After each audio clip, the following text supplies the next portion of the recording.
હંમેશ પ્રજાના અવાજ ઉઠાવતા, એ ગમે તે સમાજના નાના મોટા પ્રશ્નો હોય અને ગમે ત્યારે પણ નાના મોટા કાર્ય કરતા ઉની જે રજૂઆત આવે અને હંમેશા પ્રજાની સમક્ષ ઉભા રહેતા હોય એવા આપણા સૌના લોક લાડીલા ધારાસભ્ય માટે પહેલા તો આપણે એમને જોરદાર તાળીઓના ગણગણાટથી એમને વધાવી દઈએ. આપણા જિલ્લાના પ્રમુખશ્રી એવા રાધિકાબેન રાઠવા તેમજ આપણા વકીલ સાહેબશ્રી એવા રંજનભાઈ તેમજ તમામ પદાધિકારીઓનો હું આજે દિલથી ખૂબ ખૂબ આભાર વ્યક્ત કરું છું. આજે આપણા વિસ્તારમાં આજે ઘણા બધા નાના મોટા પ્રશ્નો છે, આજે ઘણી બધી સમસ્યાઓ છે આપણા વિસ્તારમાં, પણ તેમ છતાં પણ આજે સરકારમાં ચૂંટાયેલા જે પ્રતિનિધિઓ છે એ તાલુકા પંચાયતના હોય, જિલ્લા પંચાયતના હોય કે ધારાસભ્ય, સાંસદ સભ્ય, આજે આપણા પ્રજાના પ્રશ્નો આજે એ લોકોનું નિરાકરણ નથી લાવતા. આજે એ લોકો ચૂંટાઈ જાય છે તો 5-5 વર્ષ સુધી એ લોકો દેખાતા નથી.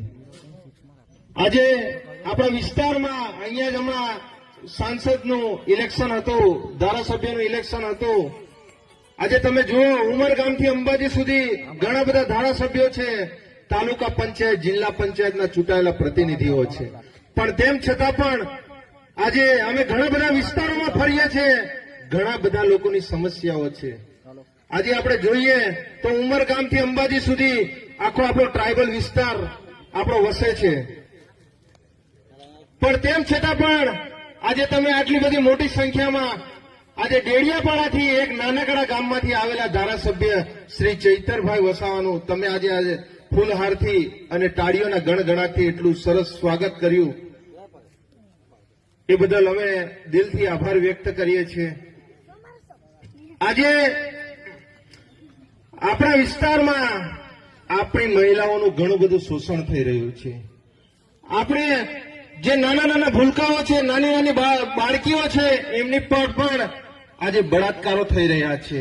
આજે એવો જ કિસ્સો, આજે એક સ્કૂલમાં પહેલા બીજામાં ભણતી બાળકી જે દાહોદ જિલ્લામાં હતી, આજે એ બાળકીનું શોષણ કરી અને એનું રેપ કરી અને એનું મારી નાખવામાં આવી.